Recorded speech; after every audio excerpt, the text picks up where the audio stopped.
Hello students, I hope you all are safe at home. Today I am going to teach you the topic Trade and Environment. Introduction. Trade and environment has always been interconnected as the link between the trade and environment protection consists of both the factors, that is, the impact of environment policies on trade and the impact of trade on environment. It was recognized as early as 1970. In the early 1970s, there was growing international concern regarding the impact of economic growth on social development and the environment. This led to the 1972 Stockholm Conferences on the Human Environment. During the preparatory phase to the Stockholm Conference, the Secretariat of the GATT was requested to make a contribution. On the Secretariat's own responsibility, a study entitled Industrial Pollution Control and International Trade was prepared. It focused on the implication of environmental protection policies on international trade, reflecting the concern of trade officials that such policies could become obstacles to trade as well as constitute a new form of protectionism. Trade and environment at the WTO. Towards the end of the Uruguay round, as we have studied earlier Uruguay round, attention was once again drawn to trade-related environmental issues and the role of the newly emerging World Trade Organization in the field of trade and environment. In April 1994, a ministerial decision on trade and environment was adopted, calling for the establishment of a committee on trade and environment, CTE. The work program of the CTE is contained in the decision and covers a broader range of issues than those previously addressed by the EMIT group, which were as follows. Now I am sharing you a photo which consists of the work program of the Committee on Trade and Environment. This picture has a detailed work program of that committee. I am going to discuss this one by one. The first point is MEA. The full form of MEA is Multilateral Environmental Agreement. I repeat, Multilateral Environmental Agreement and WTO rules. WTO, we all know, World Trade Organization. So these rules was formed by this work program. Now second point is dispute settlement. We have detailedly discussed about dispute settlement in our class. So dispute settlement was also one of the work program that was discussed and was established. The third one is environmental policies. Environmental policies was again those policies which talked about the environmental protection from trade. Taxes, technical regulations, labeling. That was the fourth point. Now fifth point is transparency, then market access, then domestically prohibited goods, intellectual property, services, arrangement with NGOs. This was the work program of the Committee on Trade and Environment. Now what were the parameters of the discussion in the WTO? World Trade Organization has certain parameters of discussion of protecting the environment from trade.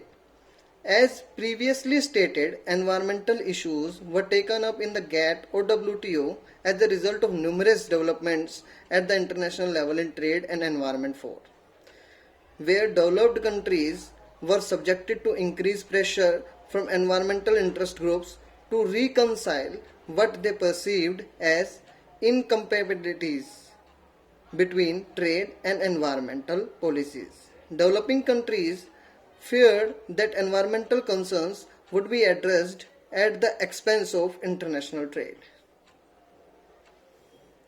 These are the parameters. There are 4 parameters. It is explained in details in next slides. So I am just pointing out those 4 points which we have to discuss now. The first point is WTO is not an environmental protection agency. That was the first parameter what was discussed.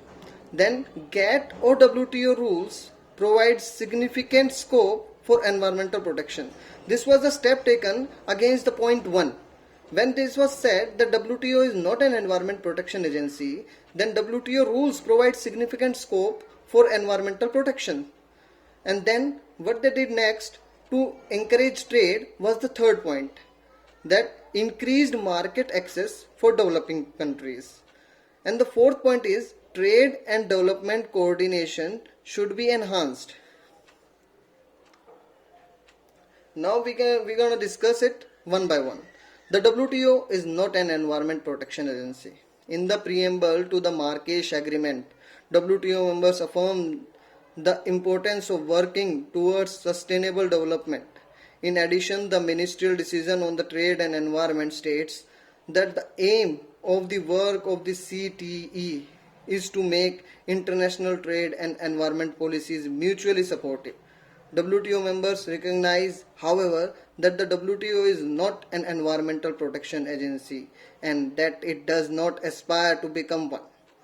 Its competence in the field of trade and environment is limited to trade policies and to the trade related aspects of the environmental policies which have a significant effect on trade. Second point is GATT or WTO rules provide significant scope for environmental protection. WTO members believed that GATT or WTO rules already provide significant scope for members to adopt national environmental protection policies. GATT rules impose only one requirement in this respect, which is that of non-discrimination.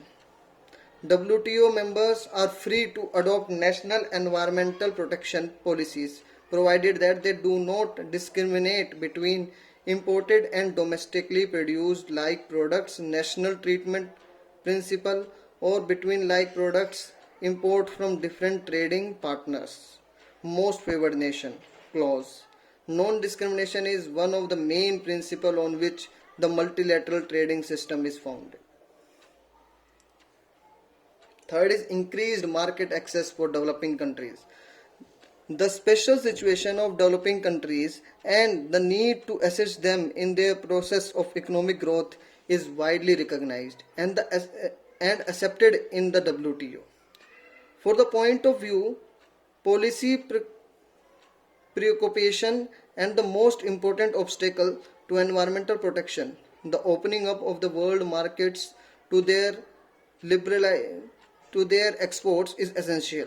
WTO members recognize that trade liberalization for developing country exports, along with financial and technology transfers, is necessary in the helping developing countries generate the resources they need to protect the environment and work towards sustainable development.